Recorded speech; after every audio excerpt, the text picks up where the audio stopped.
Hey everybody, Haitian Homie here, and it's been a while, hasn't it? So, if you've noticed, it's been a few weeks since I've uploaded anything to this channel. Not the intention. So, I was supposed to be out for one whole week on spring break, but the Thursday before that, there was supposed to be a video that went up, but Sony Vegas decided to just stop functioning and wouldn't render my video. So, I apologize for that not being out. And then as soon as I got back from spring break, it turns out that the thesis paper that I have to write, it's not actually due in the middle of April. It's due like immediately. So I had to spend 3 or 4 days as soon as I got back just doing literally nothing but cranking out pages of that paper because I had the wrong due date. So now things are finally getting back in order and we can start making videos again. Thank you for your patience. And we're going to dive right in with some Stage 2 power rankings. So these power rankings will be based only on how I think the teams will do in the 7 games of Stage 2. So I'm just looking at what I think their records will be and where they will finish based on these 7 games, not on the 14 total that they will have played by the end of Stage 2. Now these power rankings will be based on Stage 1 results, kind of like what we saw from these teams, how the rosters moved around in Stage 1, what their schedules look like in terms of difficulty for Stage 2. We're going to take all these things into consideration, and we'll take a look and see where I think each team will end up for the Stage 2 playoffs. We're going to dive right in, looking at the bottom 5, starting with the Washington Justice. Now, at this point, what do I even need to say? I mean, this team is bad. They're bad. I know. If you remember my original power rankings, I thought that maybe they could be a sleeper pick and come in the top 10, and everybody laughed at me, and for good reason. I know that was kind of a joke pick, and they suck. So, yeah, they've gotten Arc from the New York Excelsior, but I don't think that matters much. This team is still going to be bad. By all means, their Stage 2 schedule is not that difficult, but it still will not be enough to propel them anywhere higher than like 15th or 16th. They're still going to be bad, end of story. And that's the case for the Florida Mayhem, who I'm putting right next to them in this bottom 5. The Mayhem is just bad. They have to play London, Philly, New York, and the Gladiators, and that's really going to crush them in Stage 2. Even if they can get a win or two on some of the easier teams that they play, there's no way they do better than 3 and 4 at the best. And that's at the best, assuming they play their best. Even in a more DPS-friendly meta that might be rolling around, I still don't think they can hold their own against these higher teams. Even though their DPS players do have these flashes of brilliance, it's still not going to be enough. They're a bottom 5 team.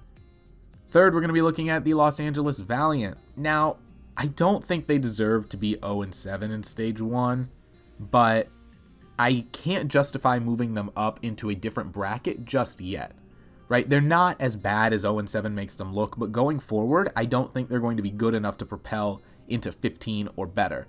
And the reason for that, well, there are lots of them. First of all, it remains to be seen how this coaching change will affect them since they have released their head coach. Custa, will he even get to play the video game? Nobody knows. If the meta changes, will Bunny play? And how will the team react to a shifting meta? Right now, the problem is not in the players. The players are good. We know this. Season 1, the Valiant were a great team.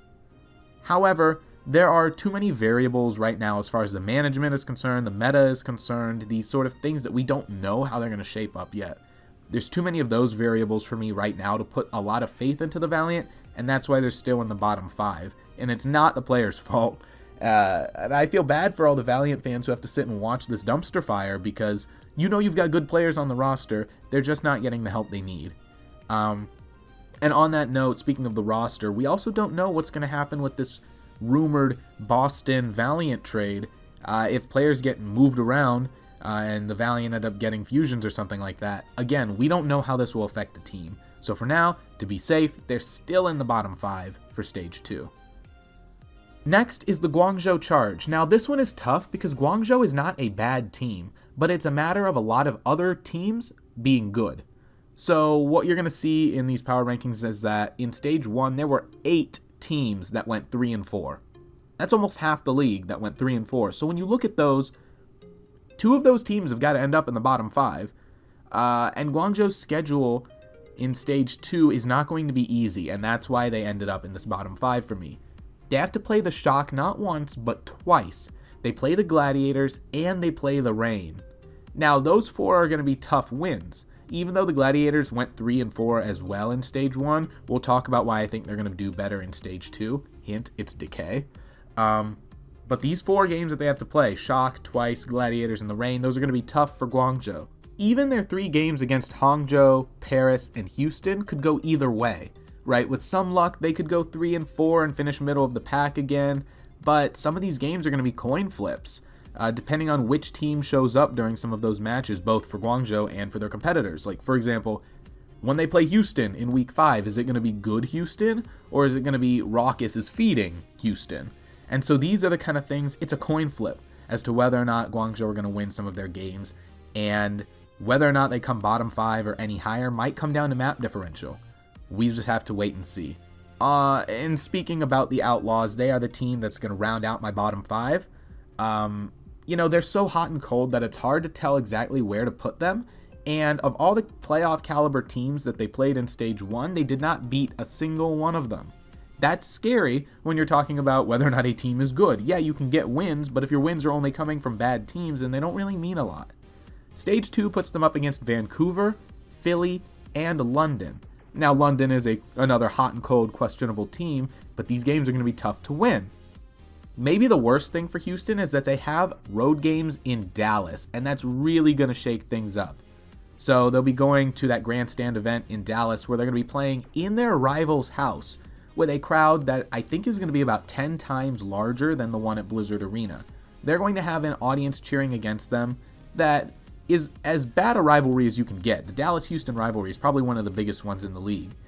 So not only are they going to have to play 2 games on back-to-back days, right, they're going to have to end that week of travel in their rival's hometown in a huge arena, bigger than, Blizzard Arena, playing against their arch rival in what will be an extremely hyped match. I mean, there's a reason they put that as the end of the week, right? That's going to be a hype match. And let me make this clear. That game, there will be more pressure on Houston in that match than in any other non-playoff match for any team in the league, right? They are going to be under so much pressure, and what that means is their Stage 2 sucks. If you don't think they're going to be thinking about that game the whole stage, you're wrong. Like, Houston's going to have a tough time doing any better than bottom 5 here because they're going to be under a lot of pressure, especially considering how their Stage 1 went and kind of what they have to look forward to going forward. Now we move up and take a look at the 5 teams that are going to come between 11th and 15th in my book. First, we're going to look at the London Spitfire. Now, what's the deal with these guys, honestly? Like, none of their Stage 1 wins were convincing. They only won 3 games, and none of them were convincing, and their losses were pathetic. So Stage 2 has them playing Atlanta and Philly, plus traveling for the doubleheader in Dallas. So London is tough here because we never know which London we're actually going to get.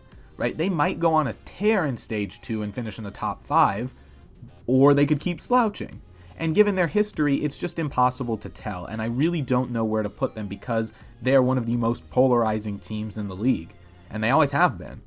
Right? If a DPS meta happens, then they could have some success, but still I'm not sold yet. I'm totally prepared to eat my words, don't get me wrong. Me putting them in this 11th to 15th range isn't because I hate them or I think they suck. It's just I don't know which London we're going to get, and nobody does. So if they come top 5, I totally get it. I totally see it. If they come bottom 5, I could see it. They just need to have their heads screwed on straight. And long story short, they could be a major disappointment in Stage 1, but when you look at their schedule, it's possible they go 5-2, or if they're really feeling good, they could go 6-1. And they could make the playoffs, but who knows? My default right now is just to leave them where they're at until they prove me otherwise. Next, we look at the Boston Uprising. Now, yes, they are 4-3. They went 4-3 in Stage 1. How am I putting them in this 11th through 15th range? Well, it's because I'm still not sold on them yet. So, first of all, like we talked about with the Valiant, there are these trade rumors swirling around, and we don't know what the team will look like going into Stage 2. Second, I think their roster favors a GOATS play, right? But if the meta switches and we get more DPS in, the Uprising still only have 2 DPS players right now.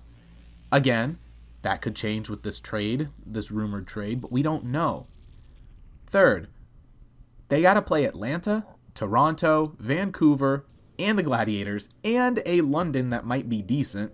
So their schedule, it kind of sucks. Like, this is one of the worst, most difficult schedules in the league. They could walk out of there just playing against 4 or 5 teams that they just can't beat. Now, this is going to be the stage, I think, that defines the Uprising for the rest of the season. If they can prove here that they're capable of hanging with some of the big dogs that they have to play in a shifting meta, then I think they're on to something. But if they struggle here, I think that's going to be representative of the second half of the season, especially if they can't deal with DPS play because they don't have a roster of DPS players.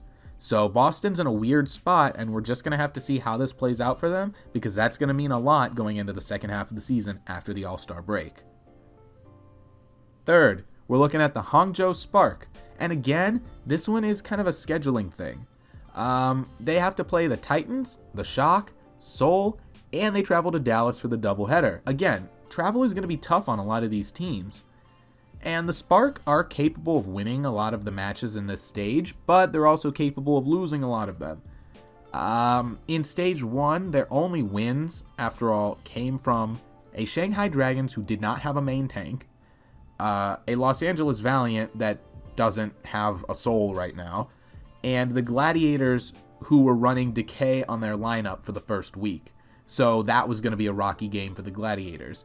None of their wins were really convincing, right? So I'm a little skeptical going into Stage 2 because they've got a tough schedule, they've got some travel, and they just haven't really proven themselves against a legitimately good team yet. Next, the Shanghai Dragons. Again, they're in a tough spot, and that's the case for most of these 11 through 15 teams, is they're just in a tough spot. And it's not necessarily representative of the rest of their season. They're obviously on the way up, right? Since Gamsu has come in, Shanghai is looking so much better. But their schedule is a coin toss. They've got really tough matches against New York and against Shock. Chengdu, Houston, and the Gladiators are all going to be kind of toss-ups. They could win any of those, they could lose any of those. Their matches against the Mayhem and Justice are both very winnable.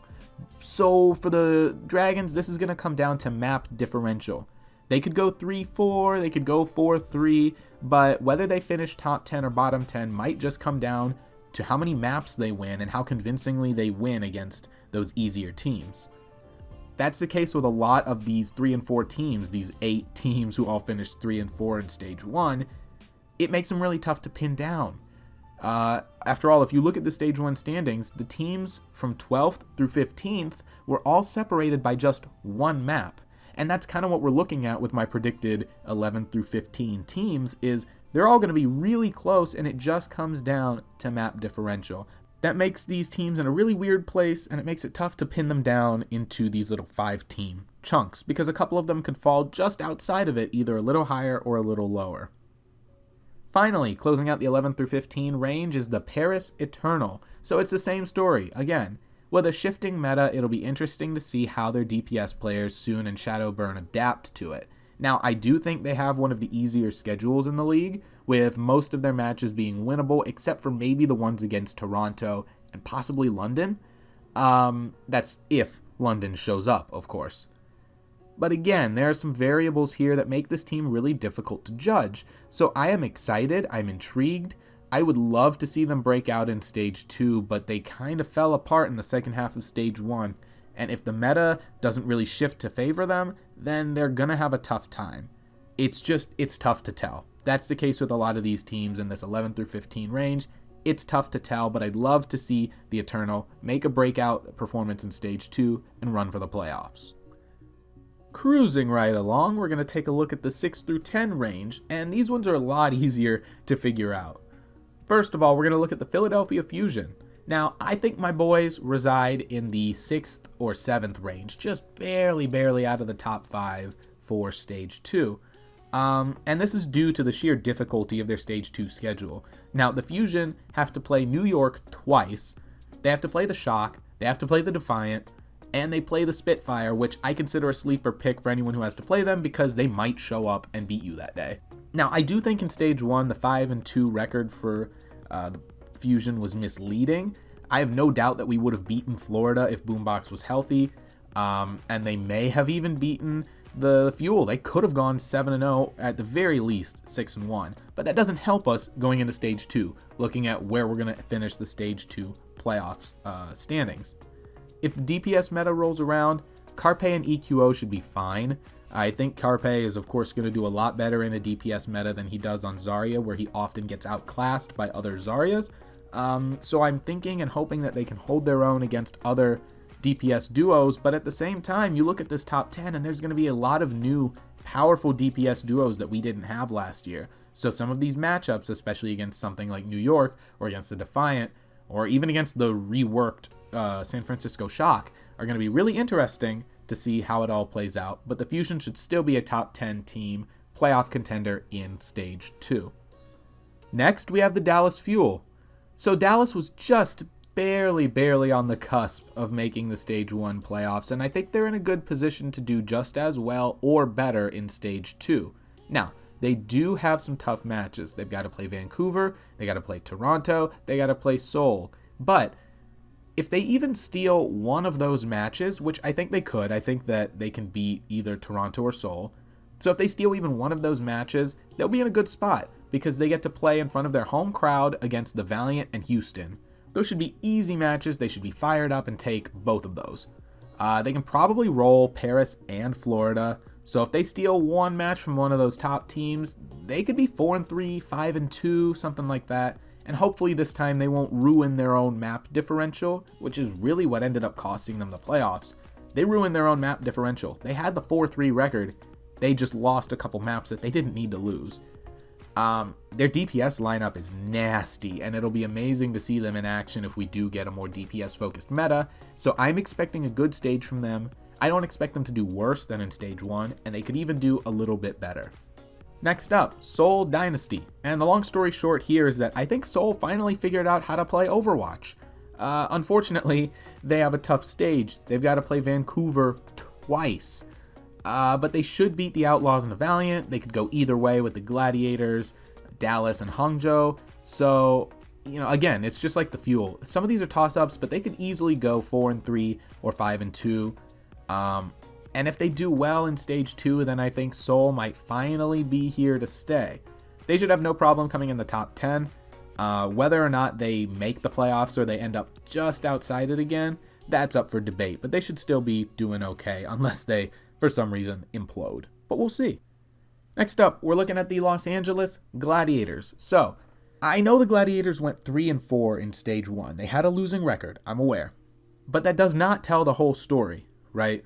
They ended up going 2-2 once Decay turned 18 and became eligible to play. And even at that, those two losses both came in the first week that he played, where it was kind of a rocky start. Anytime you're adding a new piece to the lineup, you're playing them live for the first time, big stage, lots of people are watching, it's going to be a little rocky. So I'm willing to forgive some of those two losses. Just look at how Shanghai adapted after their first week or two with Gamsu. Look at how Boston plays with and without fusions. I think you're going to see a lot of the same thing with Decay going into Stage 2. And even looking at Stage 1, they 4-0'd Atlanta Reign. So I think their lineup looks strong. And the best thing going forward for the Gladiators is that when I look at the schedule of pretty much every other team in the league going into Stage 2, you can say for most teams that, okay, they will lose this match or they will win this match, right? Unless you're looking at like the Titans where they're just not going to lose anything. Most teams, you know that they're going to lose one or two matches. But the Gladiators, every single match they play in Stage 2 is winnable. None of their opponents were better than 4-3 in Stage 1. So I think the Gladiators are being thrown one of the easiest pitches of their life. All they got to do is swing and knock it out of the park. They can easily finish 5-2 or even 6-1, which would really help them seed well in the Stage 2 playoffs and give them a good start going towards, picking up momentum towards the end of the season for the season playoffs. They can easily go, like I said, 5-2, and this should be a good opportunity for them to end up in the Stage 2 playoffs. Finally, to close out the 6-10 range, we've got the Chengdu Hunters. Now, remember how I said that the Justice were my goofy pick at the beginning of the season? Chengdu is that team now. They are so much fun to watch. Their style is insane, it's wacky, it's unpredictable, but it's legitimate, right? I think they can steal some more games in Stage 2. In Stage 1, they went 3-4, playing a really stupid comp if we're being honest, but in the upcoming meta shift, their comp might work better. It might be legitimate. They could be a non-meme contender, because even when they're memeing around and being dorks, they're still giving teams like Vancouver a run from their money. And on top of that, their schedule is even easier than the Gladiators' schedule in Stage 2. Every opponent that they will play in Stage 2 had a losing record in Stage 1. Not a single one was better than 3-4. So, Stage 2, again, Chengdu could go 4-3, 5-2, 6-1 just because of the strength or weakness of their schedule alone. Combine that with the fact that players like Jinmu and Ameng could really come into their own in this stage, and you've got a scary Chengdu Hunters team that can really shake things up in Stage 2, and I am so here for it. I'm so excited to see them in action. And finally, we arrive at the top 5, so you know by process of elimination what teams are here, but let's take a look and explain kind of why they are here. We're going to look at the Vancouver Titans first of all, 7-0. I mean, do we even need to have this discussion? There is no way they drop out of the top 5, period, right? If there were doubters out there, and there were, they are silenced now, at least they should be. If you count their playoff run, they went 10-0. They look nearly unstoppable, and there's no reason to think that this number 1 seed will not make the Stage 2 playoffs. Now, they'll play Seoul twice and Toronto once, and I think both of those teams are potential threats, but Vancouver is still going to be favored to win all those matches, I think. Even if they drop 1 or even 2 of those, they're still on a tear. There's no way they do worse than like 5-2 this stage, unless they just absolutely fall apart. If it's still a GOATS meta, they're going to be fine. If it's a more DPS-focused meta, they're going to be fine. End of discussion. That's all we really need to say about Vancouver. So we look at that other undefeated team next, and it's the New York XL. And while their Stage 1 playoff match was a little worrisome, I think it was just a case of New York having a bad day. I don't think it's a sign that they're falling apart. They aren't as untouchable as the Titans, but they're still a force to be reckoned with, and it's impossible to not put them in the playoff picture for Stage 2. So they play Philly twice and Atlanta twice, yes. Those games will be tough. But even if they go 50-50 and win 2 of those matches, then their other 3 matches against Shanghai, Florida, and Washington are of course easily winnable. So they go either 4-3 or 5-2, and they'll still be in good shape. They'll still make the playoffs, and with some DPS starting to happen, they're going to be a lot of fun to watch as Stage 2 goes on. Next is the San Francisco Shock. And their 4-3 record does not convey how scary they actually are. I mean, Sinatra is the scariest player in the league right now. And in Stage 2, they don't have a single match that's unwinnable. Their toughest ones are going to be against Philly and Toronto, but they've already beaten Philly in the playoffs, and Toronto is definitely beatable, which we'll talk about in a second. So look for Shock to finish Stage 2 even better than Stage 1. I don't see them going 4-3 again. I see them going at least 5-2. If, and this is the big if they can effectively manage all of 5 of their DPS players. That will be the key, but at the end of the day, I'm not too concerned because they have managed themselves well throughout Stage 1, and I see little reason to believe that they would do any worse going into Stage 2. They should still be in a good position to finish 5-2 and make the stage playoffs. So looking at the Toronto Defiant, I'm going to be honest, I have not had the opportunity to watch them at very much. I've only seen a couple of their matches, and that's just due to the way that my schedule played out in Stage 1. But their Stage 1 schedule, from what I'm looking at, was not that difficult. Of the 3 teams that they played that had winning records, they only beat one of them, and that was Boston. Their Stage 2 schedule looks to be about the same difficulty as the first, with some tough matches against the Shock, Vancouver, and Philly. They have winnable matches against Dallas, Washington, Boston, and Paris. So long story short, I think they can keep up the momentum and finish Stage 2 with maybe a 4-3 record, if not 5-2. But if they go 4-3, they should still have a chance to make the top 5 or to make the playoffs. It'll really just depend on whether or not they can keep this momentum up that they have and finish Stage 2 with at least a 4-3 record. Yes, that means I'm kind of eating my words about how I thought they would perform in my original power rankings, but that's okay. I like an underdog, and I'm kind of surprised and happy to see them here because I do enjoy seeing these expansion teams shake up the league in a huge way. And finally, speaking of my power rankings, we end with the Atlanta Reign. Now, I based a lot of my Atlanta Reign prediction on Defran, not knowing if he would stick around and be serious about the team, and oh boy, he is here to stay. And I think that's a key for them. Their Stage 2 looks good. So, well, they play New York twice, unfortunately, and they do play London once, which could end up being a weird matchup. But their games against Boston, the Valiant, Washington, and Guangzhou are all manageable. Even the London game is winnable, honestly. It of course depends on which London decides to show up this stage.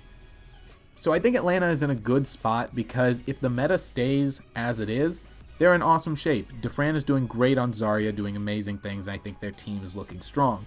But if the meta shifts, and I think it will a little bit, they have some really scary pieces that provide solid DPS. So either way, they're in a good spot to retain a top 5 position throughout Stage 2, especially if they manage to steal a win off of someone like, New York. As long as they don't crumble, if they stay consistent, there's no reason to think that they would drop out of the top 5, or even maybe just like the top 6 in Stage 2. So to recap, we've got my Stage 2 power rankings. The bottom 5 are going to be the Justice, the Mayhem, the Valiant, the Charge, and the Outlaws. Coming through 11th through 15th is going to be the Spitfire, the Uprising, the Spark, the Dragons, and the Eternal. 6 through 10, fighting for those playoff spots, are going to be the Fusion, the Fuel, the Dynasty, the Gladiators, and the Hunters. And finally, at the top, surefire contenders for the Stage 2 playoffs are going to be the Titans, the Excelsior, the Shock, the Defiant, and the Reign. So thank you for coming back to the channel. Thank you for watching. I'm sorry I, again, was away for so long. Hopefully you've enjoyed. Hopefully this video was a good one. And let me know what you think of my predictions. I'm going to be honest, I feel a little more confident about these Stage 2 predictions than I did going into the season, not knowing how some of these teams would shake out. Let me know what you think. Who do you think is going to provide an upset? So, like I said, I think Chengdu could easily, I mean, if they're lucky, they could even make top 5, if we're being honest. How do you think teams like Chengdu are going to do? Who's your breakout team for Stage 2? And is there a top team that you think is going to flounder? So let me know what you think, give me your predictions, and I will see you in the next video. This is the Haitian Homie signing off, and I hope you have a good weekend. I know there's no Overwatch League on, but I'm sure everybody will find something to keep them busy over the weekend. Have a good one.